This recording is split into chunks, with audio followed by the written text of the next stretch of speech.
Hello everyone, welcome and welcome to my new video. आज मैं लेकर आई हूँ जीबीटी के रिगार्डिंग इन्फॉर्मेशन। जीबीटी की फुल फॉर्म है जूनियर बेसिक ट्रेनिंग और डीएलएड को हम जानते हैं डिप्लोमा इन एलिमेंट्री एजुकेशन करके। ये हेल्ड करता है हमारा HP Bose Dharamshala. And after that DElEd के फॉर्म फिल होना शुरू हुए थे 3 अप्रैल से 26 अप्रैल तक। एंड इसका टेस्ट हुआ था आपका 29 मई को 2025 एंड इसका रिजल्ट आ चुका है जो कि आपका 15 जुलाई को रिलीज हुआ था। डीएलएड का जो टेस्ट है उसको फिल करने के लिए जनरल वालों की फीस लगी थी 900 एंड एससी और एसटी की लगी थी 600।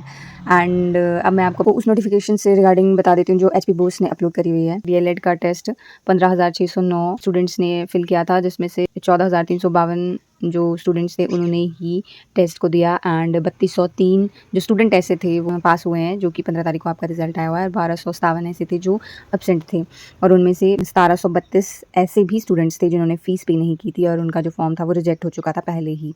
और अब चलते हैं मार्क्स की तरफ। सबसे पहले इसमें जनरल वालों को चाहिए passing marks 50+ and SC ST और ओबीसी वालों के चाहिए 45+। अब बढ़ते हैं government seat and private seat की तरफ। गवर्नमेंट सीट्स टोटल 900 हैं और प्राइवेट सीट्स 1550 हैं, यानी कि टोटल आपकी जितनी भी सीट्स हैं जेबीटी की वो है 2450, यानी कि 2450। जो गवर्नमेंट सीट्स है उसके लिए क्वेश्चन अराइज होता है कि आपको कितना रैंक आना चाहिए, मतलब कितने आपके मार्क्स होने चाहिए।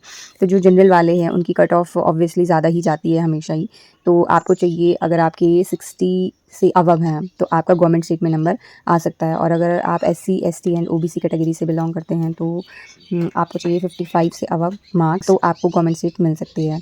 बाकी के जो स्टूडेंट्स बचते हैं उनको प्राइवेट सीट्स अलॉट हो जाती हैं। जैसा कि नोटिफिकेशन में आया हुआ था कि 3203 जो स्टूडेंट्स थे उन्होंने क्लियर किया हुआ है, तो उसमें से 2450 स्टूडेंट्स को अलॉट होंगी ही होंगी। 900 गवर्नमेंट सीट्स अलॉट हो गई एंड बाकी के जो बच गए उनको प्राइवेट, एंड जो बच गए जिनके बहुत ही कम मार्क्स है एंड कुछ का मतलब सर्टिफिकेट में फेल आया हुआ है वो ट्राई कर सकते हैं, लेकिन वेटिंग लिस्ट में। जो वेटिंग पैनल होता है वो एडमिशन्स के बाद होता है, जब क्लासेस भी शुरू हो जाती हैं उसके बाद भी चला रहता है। जैसे ही कोई बच्चा छोड़ के जाता है या म्यूचुअल होता है, या बहुत सारे बच्चे ऐसे होते हैं जो काउंसलिंग अटेंड करने नहीं आते हैं जिनके फुल मार्क्स भी होते हैं, तो आपको उनकी सीट भी अलॉट हो सकती है। लेकिन आपको कंसिस्टेंटली साइट पे चेक करते रहना होगा या फिर आपको धर्मशाला में विजिट करके पता करना होगा। एंड थर्ड वन, इसकी काउंसलिंग ऑफलाइन होती है। जेबीटी की काउंसलिंग ऑफलाइन ही रहेगी, वो आपके एचपी बोस धर्मशाला में रहेगी। फर्दर आपको जेबीटी से रिलेटेड कोई भी क्वायरी हो तो आप कमेंट कर सकते हैं, डीएम भी कर सकते हैं। अगर आपको ये वीडियो ज़रा भी इन्फॉर्मेटिव लगी होगी तो please like share and subscribe. Thank you for watching.